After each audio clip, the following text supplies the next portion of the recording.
I'm here with Cody and Alex, two local musicians who are here today to tell us a little bit about their music. Guys, thank you for joining us today. Of course. So to start things off, what separates you from other musicians?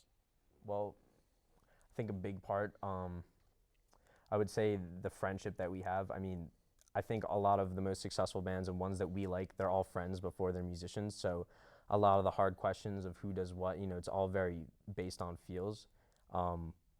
So I think that also carries into our live performance because every time we perform, it's different. There's a lot of improvisation. We draw on a whole plethora of influences. Everyone's influences are different. So it really just makes everything, I think diversity would be a good word to describe it. So maybe can you just run through me, what's your writing process like for writing music? Well, so there's a lot of different projects that we're involved in currently. I would say for the stuff that we're doing with our friend Brent, who couldn't be here today, it's very democratic. A lot of the songs come out of improvisation. So like we'll just get together in our apartment, and Cody could come in and be like, "Hey, there's this piano chord progression I have, and then I really like it," and then we'll take it and add something to it. I mean, yeah, we all have him and my friend Brent are both trained musicians. I taught myself a lot of it. But we all have similar interests in a wide variety of genres, and we always try to just mix them together. One time we'll be we'll make a really hip hoppy song, and the next time we'll be really jazzy. Yeah. So it's usually all over the place, and But the vibe is the one thing that really holds it together. So you always know it's us. Yeah, and we can always backpack off each other. If he comes with me with a guitar chord progression, I'll be like, oh, I think these keys would go really well over it, or it needs this drum beat, and it just kind of all fuses together in this I don't know, one of our good friends produces music, and every time we show him one of the songs we've been writing, he's like, this is insanely, this is 5 different genres in 2 minutes. How did you do that? We don't really, and I would say for my solo stuff that I work on too, it's a very different thing. Because when you collaborate with other people, they keep you in check, the ego is not involved as much. When you're doing something yourself, it's a lot more internal, and for me personally, I always write the music first, the words come after. A lot of, there's other people out there who will sit there and write a poem and then set it to music. So it's definitely a really personal thing. And I think that when we come together and write songs for our collaborative project, we all have different styles of writing. So that's what kind of makes this whole the end product is just so unique, and just so, it's really hard to put a finger on it. When someone asks us what genre do you play, we're kind of we literally just there's no one word to describe it. It's I love and hate the term, the use of genres in music, because it's a great way to categorize yourself with a community, but it's also just it's very hard to generalize yourself to a term, Kind of going off of that, so the music industry is obviously changing a lot today, so there's a big focus now on live performances versus, say, more recordings. So I guess maybe personally, in your experience, what do you find is more valuable, and what do you guys try to focus on? I think there's value in both, because you want to have a really nice studio recording of a song that you've written with your we want a good version that we can send to people and be this is something that we created, and we want it to sound really good. But another thing he was saying earlier is that we're really big into improv. Yeah. So we could have a really nice studio recording and play it at in a live performance, and then at the end go into this jam with whatever vibes we're feeling that day, and kind of create a new version of the song that's unique to the experience, which is really cool, because we might do the same thing for a show the next week, but do a different jam. So it's kind of you're there and you have this jam, and it's wow, this is amazing. But going off of the song that we know and love, but it's this new version that's amazing. And that's, I mean, you guys will get that today, because it's sometimes we have a bass player and a drummer, and then me and my friend Brent are on guitar, and he's on keyboard, or today he's going to be drumming and I'm just on guitar. So that will be really different. I think another big part of it on the live music side is every audience you have is different. Every day is different. The weather is different. We're going to go off that vibe. Whereas when you have a recording, it's capturing a single moment, and the vibe in that moment might not be the same as when you're performing. So as much as the recording is really important, I would say at the end of the day, especially now how the model of the music industry is changing, live performances are really important. It's how you draw the community that is going to embody your music and bring you to greater heights. It's also, if you have a great live show and can improv and do cool things that aren't on the studio things, it draws people who maybe haven't heard your studio recordings. They'd be like, oh, I want to go and find that. I want to go listen to them, because they threw a great live show. It's not just and even more in the recording process, there's different ways of recording. I really like to do it live.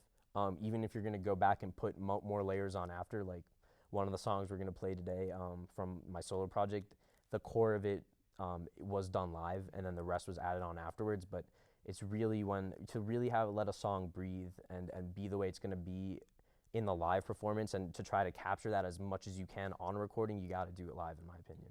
So you're in the music school. Yeah. I know you're not. Yeah. But pre-med. but you guys, I know I've heard some of your stuff. You're pretty good. What are your goals? You know, where do you guys see yourself in a couple of years musically? Well, for me, I mean, it's my major, so I'm kind of throwing all the cards out here. How about together? Is that good?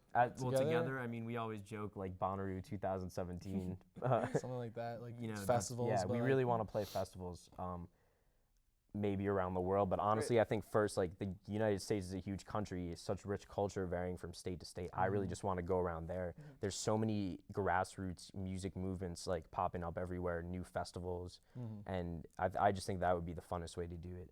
I think really our like short-term goal is to be playing more shows, getting our music out to people, getting an album done. Do you have any upcoming shows you guys can tell us about? As of now, no. We just Just had a gig today? last week. Yeah, just today. I mean, as the weather's getting nicer, you're going to see us outside of Espresso Royale, right by like where the Diag starts on the South University side. When it's nice out, we'll go out there and we'll just jam for 3 hours.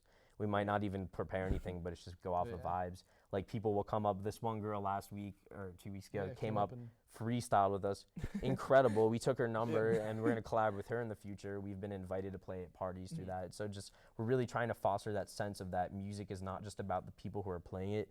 It's about the community. It's about just as much the audience and their enjoyment, and just that the whole, it's like a feedback loop of positivity. Great. Well, we're excited. We're going to take a quick commercial break, but when we come back, Alex and Cody are playing some songs for us, so stick around.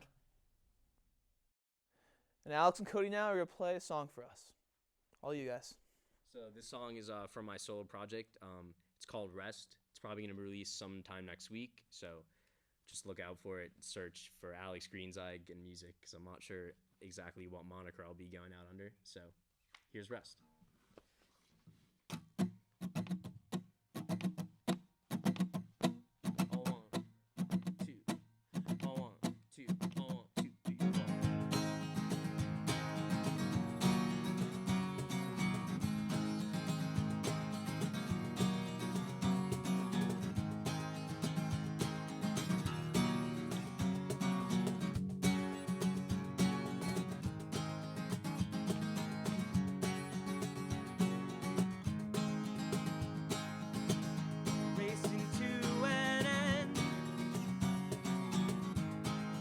Sunset in your head, not a direction. Your eyes, they tell me when. Your eyes, they tell me when. Mixed signals, yeah, they're racing through my head. The stars are shooting. And it's poison that you win. It's poison that you win.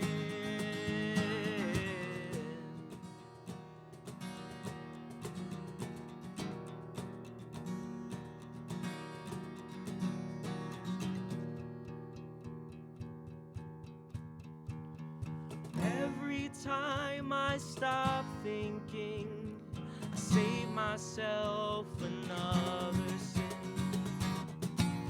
Tried out, but you're still there, and your eyes, they tell me when.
patching holes for years, so long that I forget the last time that we rested, the last time that we rested, the last time that we rested, the last time that we rested.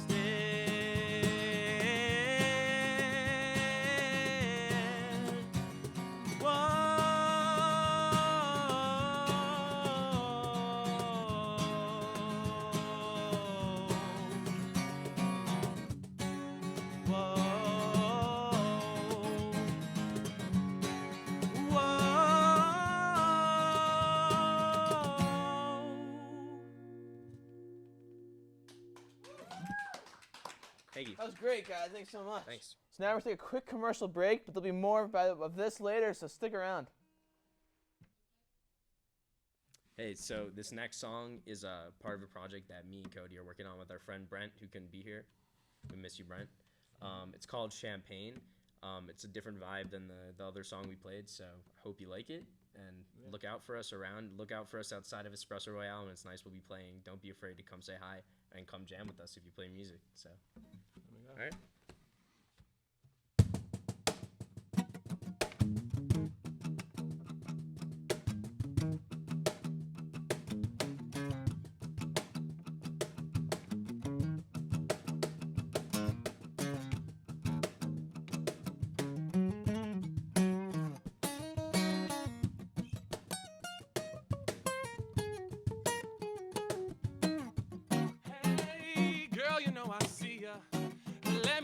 Bottle of tequila, I could be your Jose, you could be my rose. All I need to know is that I'm yours, babe. Popping like champagne, my girl is bubbly. You know I got to be with her, with her. Popping like champagne, I'm 2 bottles deep, and she got me on my knees, on my knees.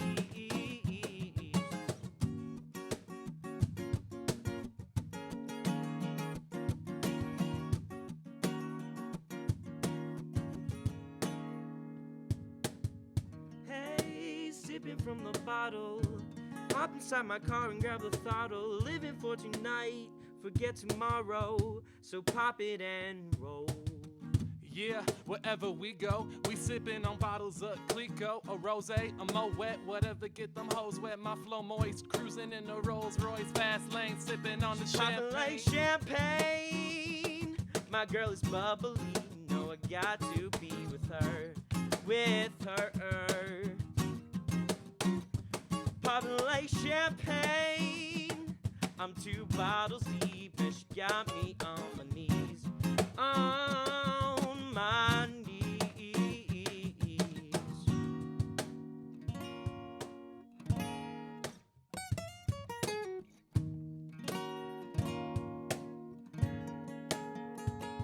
So when the cork busts, you best trust that she lick it up. So when the cork busts, you best trust that she lick it up.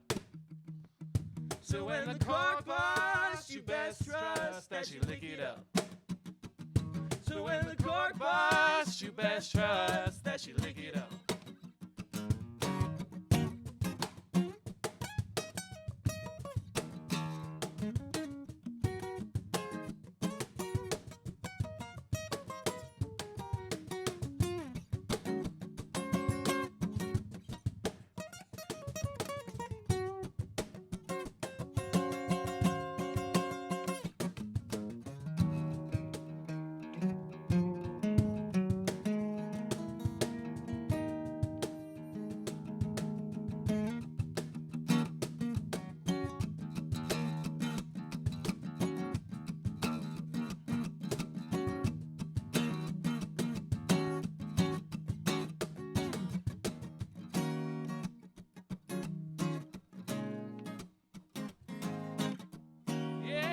She lick it up, boom, boom, oh.